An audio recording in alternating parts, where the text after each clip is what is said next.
സന്തോഷ് എച്ചിക്കാനത്തിൻ്റെ ബിരിയാണി എന്ന ചെറുകഥയുണ്ട്. 2008 കേരള സാഹിത്യ അക്കാദമി പുരസ്കാരം ഉൾപ്പെടെ നിരവധി അവാർഡുകൾ വാരിക്കൂട്ടിയ ഒരു ചെറുകഥാ സമാഹാരം. അതിൻ്റെ ആദ്യത്തെ കഥ ബിരിയാണി എന്നതാണ്. ഗോപാൽ യാദവ് എന്ന ഒരു ബീഹാറുകാരൻ കേരളത്തിൽ ജോലി അന്വേഷിച്ച് 7 വർഷമായി ജീവിക്കുന്നു. ബീഹാറിലെ ലാൽമത്തിയ സ്വദേശിയാണ് അയാൾ. പ്രത്യേകിച്ച് കൽക്കരി ഖനി സുലഭമായ സ്ഥലം. അവിടെ സൈക്കിളിൽ ഈ കൽക്കരി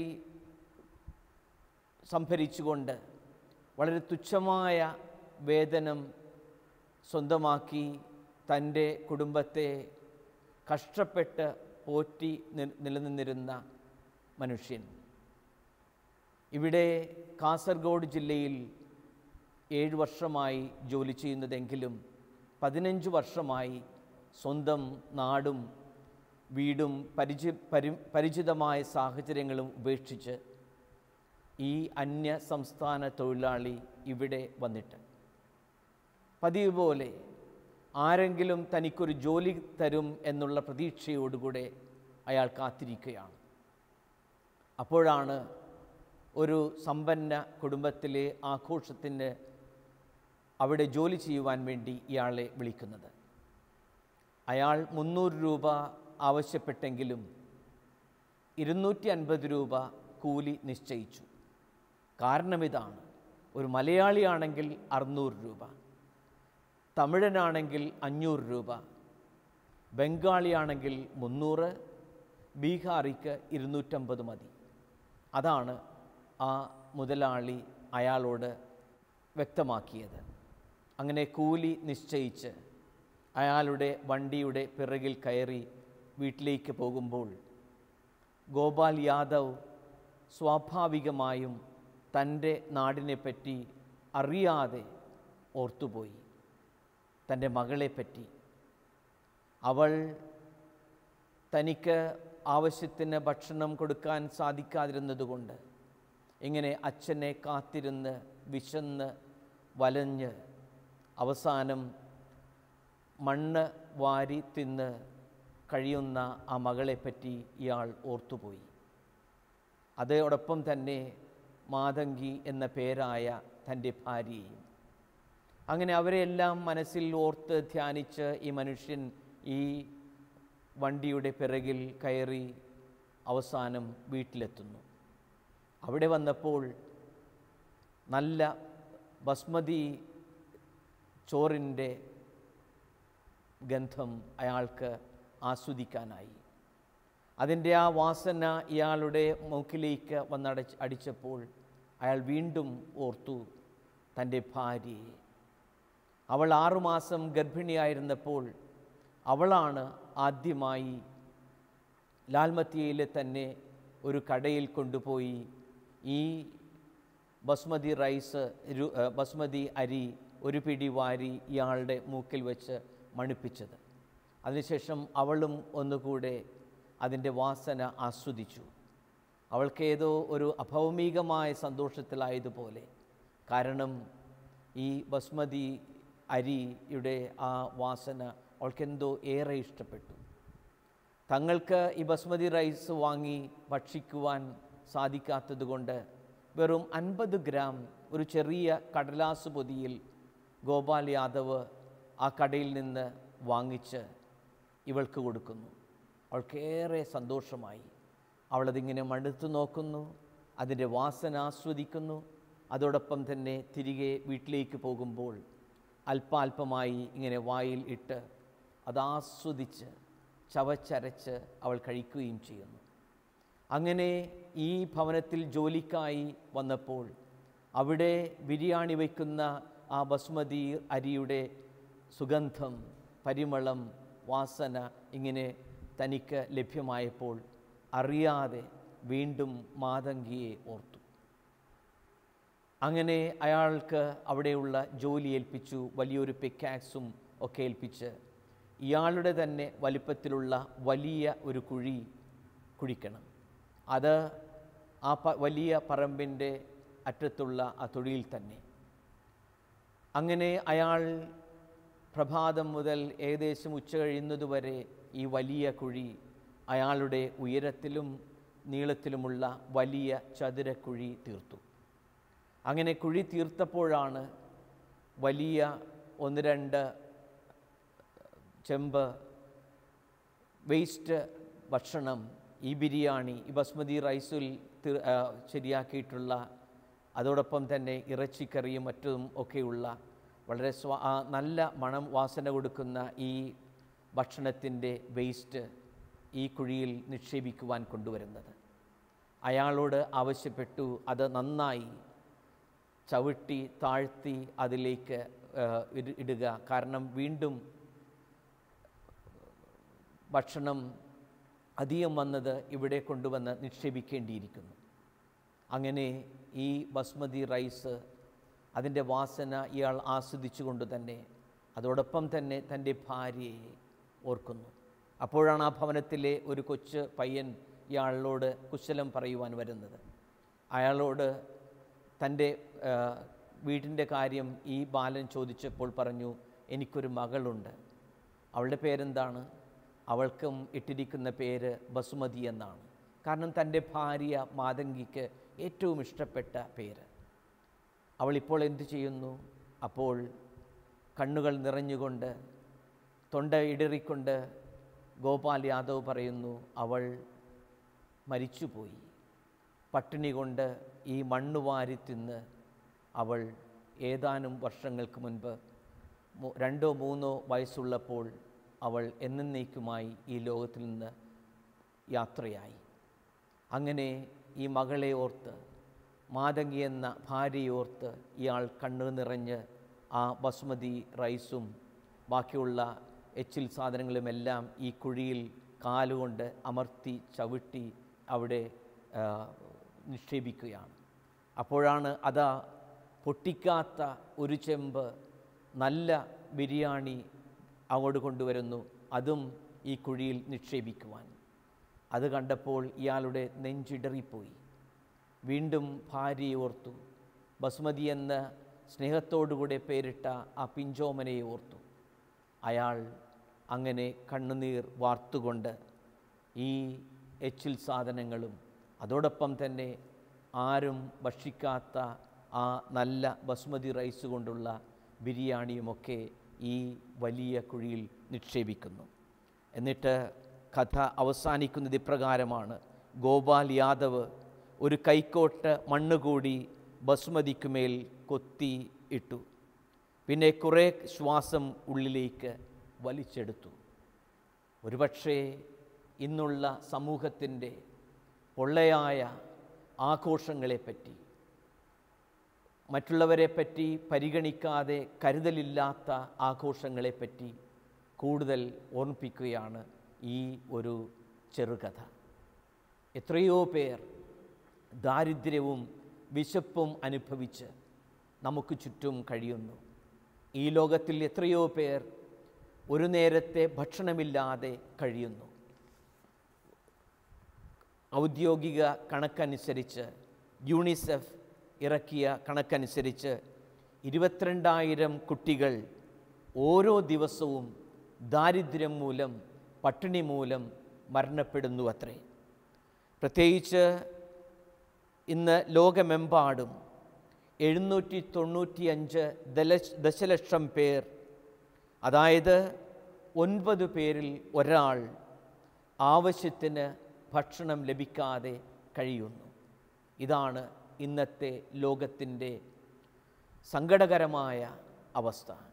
ഒരു വശത്ത് സുഭിക്ഷതയോടുകൂടെ ഭക്ഷിക്കുകയും ആവശ്യത്തിലേറെ ഭക്ഷണം വേസ്റ്റാക്കുകയും ചെയ്യുമ്പോൾ ഒരു നേരത്തെ ഭക്ഷണം ലഭിക്കാതെ കഴിയുന്ന ദശലക്ഷക്കണക്കിന് ആളുകൾ.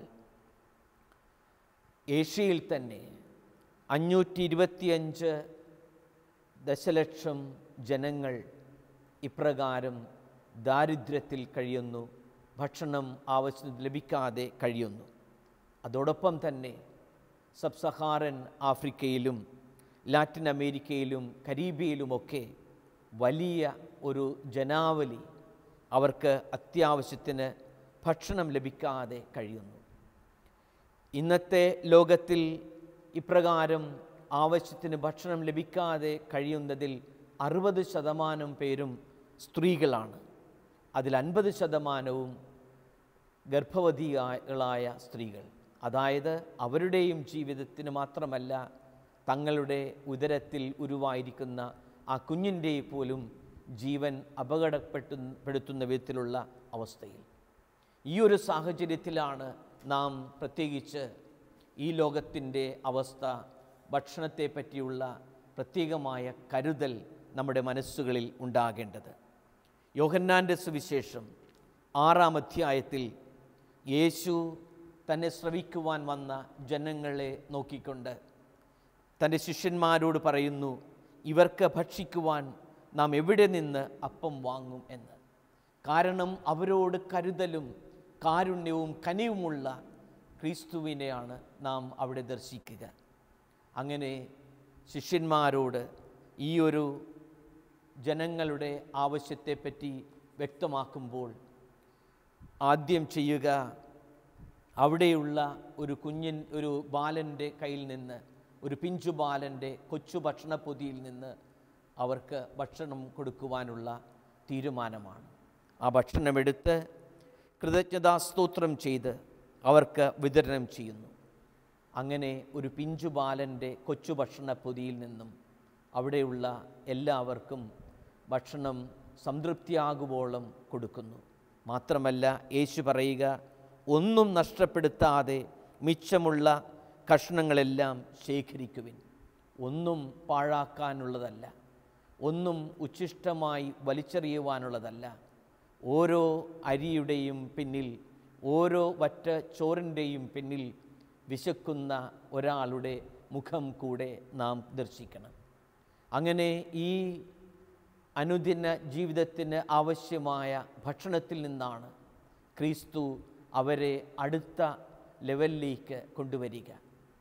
എബ്രഹാം മാസ്ലോവ് എന്ന പ്രസിദ്ധനായ ചിന്തകൻ ഓരോ മനുഷ്യ വ്യക്തിയുടെയും ജീവിതത്തിലെ ആവശ്യങ്ങളെപ്പറ്റി വിവരിക്കുന്ന ശ്രദ്ധേയമായ ഭാഗമുണ്ട്, the hierarchy of human needs. പ്രത്യേകിച്ച് അടിസ്ഥാന ആവശ്യങ്ങൾ, ഒരു പിരമിഡിൻ്റെ ഏറ്റവും അടിസ്ഥാനമായ ആവശ്യം സ്നേഹിക്കാൻ, സ്നേഹിക്കപ്പെടുവാൻ, അംഗീകരിക്കുവാനുള്ള ആവശ്യകത. അതിൻ്റെ തൊട്ട് മുകളിലുള്ളതാണ് ശുദ്ധമായ വായു, ശുദ്ധമായ ജലം, നല്ല ഭക്ഷണം, ആവശ്യത്തിന് ഭക്ഷണം കഴിക്കുവാനുള്ള അവകാശം. ഈ ഒരു അവസ്ഥ തീർച്ചയായും ലോകത്തിൻ്റെ ശ്രദ്ധയിലേക്ക് കൊണ്ടുവരിക കൂടെ ചെയ്യുകയാണ് യേശു തൻ്റെ ഈ അത്ഭുത വിവരണത്തിലൂടെ. 2013 ഭാരതം ഭക്ഷ്യ സുരക്ഷാ ബിൽ പാസാക്കിയത്. അങ്ങനെ ചെറിയ വില കൊടുത്ത് എല്ലാവർക്കും 5 കിലോ ഭക്ഷണ സാധനങ്ങളെങ്കിലും ലഭിക്കുവാനുള്ള സാധ്യത മുൻകൂട്ടി കണ്ടിരുന്നു ഈ നാട്ടിൽ. പക്ഷേ അതിൻ്റെ ഫലപ്രദമായ ഇംപ്ലിമെൻറ്റേഷൻ, അത് നടത്തിപ്പ് ഇനിയും മുന്നോട്ട് വരേണ്ടിയിരിക്കുന്നു. യേശു തന്നെ സമീപിച്ചിരുന്ന വ്യക്തികൾക്ക് ഇപ്രകാരം ഭക്ഷണം അത്ഭുതകരമായി തന്നെ അവിടെയുള്ള ആ സാധ്യതകൾ കണ്ടെടുത്തുകൊണ്ട് ആ പിഞ്ചുബാലൻ്റെ ഭക്ഷണപ്പൊതി പങ്കിട്ടുകൊണ്ട് മറ്റുള്ളവർക്ക് ഭക്ഷിക്കുവാൻ കൊടുക്കുന്നു. അവിടെ നിന്നാണ് തൻ്റെ അനുദിന ജീവിതത്തിലെ ആഹാരത്തിൻ്റെ സാധ്യത മനസ്സിലാക്കി അത് സംതൃപ്തി കൊടുത്തതിന് ശേഷമാണ് ക്രിസ്തു പിന്നീട് പറയുക, യോഹന്നാൻ്റെ സുവിശേഷം 6-ാം അധ്യായത്തിൽ, അപ്പം ഭക്ഷിച്ച് തൃപ്തരായതുകൊണ്ടാണ് നിങ്ങൾ എന്നെ അന്വേഷിക്കുന്നത്, അനശ്വരമായ അപ്പത്തിന് വേണ്ടി അന്വേഷിക്കുവിനെന്ന്. അങ്ങനെ തൻ്റെ ശാരീരികമായ അപ്പത്തിൽ നിന്നും അവരെ ആധ്യാത്മികമായ തലത്തിലേക്ക് കൊണ്ടുവരുന്നു. ഒരു സമ്പൂർണമായ മനുഷ്യൻ്റെ സമഗ്രമായ ആവശ്യകതയ്ക്കെല്ലാം ആശ്വാസം കൊടുക്കുന്ന വിധത്തിൽ. പലപ്പോഴും നമ്മുടെ ആഘോഷങ്ങൾ പലതും ആവശ്യമില്ലാത്ത ധൂർത്തും ആർഭാടവും ഒക്കെ കൊണ്ടുള്ള ആഘോഷങ്ങളായി മാറുന്നു. പലപ്പോഴും നമ്മുടെ സദ്യകൾക്ക് ശേഷം ഒത്തിരിയധികം ഭക്ഷണ വിഭവങ്ങൾ വേസ്റ്റായി നാം തള്ളിക്കളയുമ്പോൾ തീർച്ചയായും ഈ ആഘോഷത്തിൻ്റെ അർത്ഥവും മാറ്റും കുറഞ്ഞു പോകുന്നു. ആമോസ് പ്രവാചകനാണ് അദ്ദേഹത്തിൻ്റെ ആമോസ് പ്രവാചകൻ്റെ പുസ്തകം 6-ാം അധ്യായം 21-ാം വാക്യത്തിൽ പറയുക, നിങ്ങളുടെ ഉത്സവങ്ങളോട് എനിക്ക് വെറുപ്പാണ്, അവജ്ഞയാണ്. നിങ്ങളുടെ മഹാസമ്മേളനങ്ങളിൽ എനിക്ക് പ്രസാദമില്ല. നിങ്ങൾ ദഹനബലികളും ധാന്യബലികളും അർപ്പിച്ചാലും ഞാൻ സ്വീകരിക്കുകയില്ല. അങ്ങനെ നമ്മുടെ ആഘോഷങ്ങൾ അർത്ഥപൂർണമാകണമെങ്കിൽ അവിടെ ഇതുപോലുള്ള അനാവശ്യ ചിലവുകൾ ഒഴിവാക്കിക്കൊണ്ട് എല്ലാവരുടെയും ആവശ്യം മനസ്സിലാക്കിക്കൊണ്ടും എല്ലാവരുടെയും സംതൃപ്തി ലഭ്യമാക്കുന്ന വിധത്തിലുള്ള ഒരു ആഘോഷം തന്നെ ആകണം നമുക്കുള്ളത്. ലൂക്കായുടെ സുവിശേഷം 6-ാം അധ്യായം 24-ാം വാക്യത്തിൽ കർത്താവ് സുവിശേഷ ഭാഗ്യങ്ങളെപ്പറ്റി വിവരിക്കുന്ന സുന്ദരമായ ഭാഗമുണ്ട്. ഇപ്പോൾ സംതൃപ്തരായി കഴിയുന്നവരെ നിങ്ങൾക്ക് ദുരിതം, നിങ്ങൾക്ക് വിശക്കും. അങ്ങനെ ഇപ്പോഴുള്ള ഈ സംതൃപ്തിക്ക് അപ്പുറത്തായി ഒരു ദുരിതത്തിൻ്റെ കാലയളവിനെ പറ്റി കൂടെ ചിന്തിക്കുവാനാണ് കർത്താവ് ഈ അഷ്ടസൗഭാഗ്യങ്ങളിൽ സുവിശേഷ ഭാഗ്യങ്ങളിൽ നമ്മെ ഓർപ്പിക്കുക. ദരിദ്രരെ നിങ്ങൾ ഭാഗ്യവാന്മാർ, ദൈവരാജ്യം നിങ്ങളുടേതാണ് എന്നാണ് ഒരു പ്രവാചക വാക്യത്തിലൂടെ യേശു തന്നെ ശ്രവിക്കുന്ന ജനങ്ങളോട് പറയുക. ദാരിദ്ര്യം അനുഭവിക്കുന്നവർക്ക് ഉള്ള ആ സൗഭാഗ്യം, അവരുടേതായ ആ നല്ല നാളെ ദൈവരാജ്യം പ്രത്യേകമായി വിഭാവനം ചെയ്യുന്നു. ഇപ്പോൾ വിശപ്പ് സഹിക്കുന്നവരെ നിങ്ങൾ ഭാഗ്യവാന്മാർ, നിങ്ങൾ സംതൃപ്തരാക്കപ്പെടും. ഇപ്പോൾ കരയുന്നവരെ നിങ്ങൾ ഭാഗ്യവാന്മാർ, നിങ്ങൾ ചിരിക്കും. അങ്ങനെ ഇപ്പോൾ വിശപ്പും ദാഹവും സഹിക്കുന്ന വ്യക്തികൾക്ക് യേശു വിഭാവനം ചെയ്യുന്ന ഈ ദൈവരാജ്യത്തിൽ കൂടുതൽ ആശ്വാസവും അനുഗ്രഹവും കടന്നു വരുന്നു. യേശുവിൻ്റെ അന്ത്യ അത്താഴ വേളയിൽ തൻ്റെ തന്നെ ജീവിതം മറ്റുള്ളവർക്കായി വിഭജിച്ചു കൊടുക്കുന്നതിൻ്റെ ആ അർത്ഥം വ്യക്തമാക്കിക്കൊണ്ട്, ഇതെൻ്റെ ശരീരമാകുന്നു, നിങ്ങൾ വാങ്ങി ഭക്ഷിക്കുവിൻ എന്ന് പറഞ്ഞ് തൻ്റെ ജീവിതം തന്നെ മറ്റുള്ളവർക്കായി ഒരു ബലിയായി കാൽവരിയിൽ സമർപ്പിക്കുന്നതിൻ്റെ മുന്നോടിയായി തന്നെയാണ് അന്ത്യ അത്താഴ വേളയിൽ അവിടുന്ന് ഈ അപ്പം വിഭജിച്ച് കൊടുക്കുക. അങ്ങനെ ആ അപ്പം വിഭജിക്കുന്നതിൻ്റെ ആ ഒത്തൊരുമയുടെ അത്താഴം കൂട്ടായ്മയും ഐക്യവുമാണ് ദ്യോതിപ്പിക്കുക. ആ ഐക്യത്തിൽ നിന്ന്, ഈ അത്താഴമേശയിൽ നിന്ന് ഇറങ്ങിപ്പോകുന്ന യൂദാസ് ഈ കൂട്ടായ്മയിൽ നിന്ന് വിഘാതമായി ജീവിക്കുന്നു. അവിടെ ആ സ്വർഗരാജ്യത്തിന് അവകാശം ലഭിക്കാതെ തൻ്റെ ജീവിതം തന്നെ നഷ്ടപ്പെടുത്തുന്നു. ഈ അത്താഴമേശയുടെ കൂട്ടായ്മ, അതാണ് ക്രിസ്തു നമുക്കായും മുന്നോട്ട് വയ്ക്കുക. മറ്റുള്ളവരുടെ ശുശ്രൂഷയുടെ ഒരു ജീവിതം, മറ്റുള്ളവരോടുള്ള കരുതലിൻ്റെ ജീവിതം, അതാണ് കാൽവരിയിലെ ബലിയും അതിൻ്റെ മുന്നോടിയായ യേശുവിൻ്റെ തിരുവത്താഴവും നമ്മെ ഓർമ്മിപ്പിക്കുക. ഞാൻ നിങ്ങൾക്ക് വേണ്ടി ചെയ്യുന്നത് നിങ്ങളും അനുസ്മരിക്കുവിൻ എന്ന് ആവശ്യപ്പെട്ടുകൊണ്ട് യോഹന്നാൻ്റെ സുവിശേഷം 21-ാം അധ്യായത്തിൽ രാത്രി മുഴുവൻ അധ്വാനിച്ച് കടന്നു വരുന്ന ശിഷ്യന്മാർക്ക് യേശു പ്രാതൽ ഒരുക്കുന്ന വളരെ സുന്ദരമായ ഭാഗമുണ്ട്. അവിടെ ഹൃദയസ്പർശിയായ ഒരു വാക്യം, ആ രാത്രിയിൽ അവർക്ക് ഒന്നും കിട്ടിയില്ല. അവർ സന്ധ്യ മുതൽ വെളുപ്പുന്നതുവരെ അവർ വലയിറക്കി. പണ്ടെങ്ങോ ഉപേക്ഷിച്ചു കളഞ്ഞ വഞ്ചിയും വള്ളവും എടുത്ത് അവർ ആഴക്കടലിലേക്ക് കടന്നു ചെന്ന് രാത്രി മുഴുവൻ അധ്വാനിച്ചിട്ടും അവരുടെ വലയിൽ ഒരു പൊടിമീൻ പോലും കുടുങ്ങുന്നില്ല. അങ്ങനെ നിരാശയോടുകൂടെ കഴിയുന്ന അവസരത്തിലാണ് ശിഷ്യന്മാരോട് കർത്താവ് പറയുക, വഞ്ചിയുടെ വലതുവശത്ത് വലയിറക്കുക എന്ന്. അങ്ങനെ അതുവരെ ഒന്നും ലഭിക്കാതിരുന്ന ആ ശിഷ്യന്മാർക്ക് ഇതാ സമൃദ്ധിയുടെ അനുഭവമുണ്ടാകുന്നു. 143 വലിയ മത്സ്യങ്ങൾ അവരുടെ വലയിൽ കുടുങ്ങുന്നു. അങ്ങനെ സൗഭാഗ്യത്തിൻ്റെ, അനുഗ്രഹത്തിൻ്റെ, സമൃദ്ധിയുടെ സാധ്യതയാണ് യേശുവിൻ്റെ വചനങ്ങളും പ്രവൃത്തികളും നമ്മെ ഓർമ്മിപ്പിക്കുക. ശിഷ്യന്മാർ ഈ രാവ് മുതൽ മുഴുവനുള്ള അധ്വാനത്തിൻ്റെ ആലസ്യത്തിൽ തിരികെ വരുമ്പോൾ അവർക്ക് വേണ്ടി പ്രാതലൊരുക്കി കാത്തിരിക്കുന്നു. വന്ന് പ്രാതൽ കഴിക്കുവിൻ ശിഷ്യന്മാരോട് അവർ പറയുന്നു. അങ്ങനെ മറ്റുള്ളവർക്ക് ഭക്ഷണം കൊടുക്കുവാൻ, മറ്റുള്ളവർക്ക് കരുതലോടുകൂടെ കാത്തിരിക്കുന്ന ഒരു ക്രിസ്തുവിനെ നാം യോഹന്നാൻ്റെ സുവിശേഷം 21-ാം അധ്യായത്തിൽ വീണ്ടും കാണുന്നു. യേശുവിൻ്റെ ശിഷ്യന്മാർ എന്ന നിലയിൽ നമ്മുടെ ജീവിതം എന്നും ആ യേശുവിൻ്റെ പ്രവർത്തനങ്ങളുടെ ഒരു പിന്തുടർച്ചയാകുവാൻ വേണ്ടിയാണ് നമ്മെ ക്ഷണിക്കുക. മറ്റുള്ളവരോടുള്ള കരുതൽ, പ്രത്യേകിച്ച് സമൂഹത്തിൽ വിശപ്പ് അനുഭവിക്കുന്നവരോടുള്ള കാരുണ്യം, കനിവ്, അതാണ് ക്രിസ്തു നമ്മിൽ നിന്ന് ആഗ്രഹിക്കുക. അതോടൊപ്പം തന്നെ ഈ ശാരീരികമായ വിശപ്പിൽ നിന്നും ആധ്യാത്മികമായ ശാശ്വതമായ വിശപ്പ് അടക്കുവാൻ വേണ്ടി കൂടെ നമ്മെ അവിടുന്ന് നിരന്തരം ക്ഷണിക്കുന്നു. ഒരു നിമിഷം നമുക്ക് പ്രാർത്ഥിക്കാം. സ്നേഹപിതാവായ ദൈവമേ, ഞങ്ങളെന്നും പരിപാലിക്കുകയും പരിലാളിക്കുകയും ചെയ്യുന്ന അങ്ങ് ഞങ്ങളുടെ ശാരീരിക വിശപ്പ് എന്നും അകറ്റുവാൻ അങ്ങ് കരുതലുള്ള പിതാവാണ്. ഈ ലോകത്തിൽ വിശപ്പ് അനുഭവിക്കുന്നവരോട്, പലവിധത്തിലുള്ള പ്രയാസങ്ങളിലൂടെ ദാരിദ്ര്യത്തിൻ്റെ അന്തരീക്ഷത്തിൽ കഴിയുന്നവരോട് ഉള്ളവരാകുവാൻ ഞങ്ങളെ പ്രത്യേകമായി അനുഗ്രഹിക്കണമേ. അങ്ങനെ അങ്ങയുടെ കാരുണ്യത്തിൻ്റെ ഉപകരണങ്ങളായി സമൂഹത്തിൽ വ്യാപരിക്കുവാൻ വരമേകണമേ.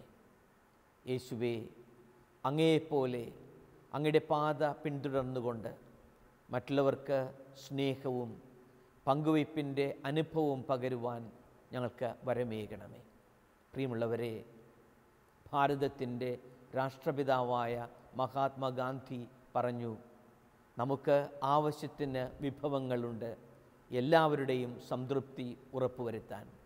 എന്നാൽ നമ്മുടെ ദുരയും ആർത്തിയും ഉള്ള ജീവിതമാണെങ്കിൽ അത് ആർക്കും ഒന്നിനും തികയില്ല.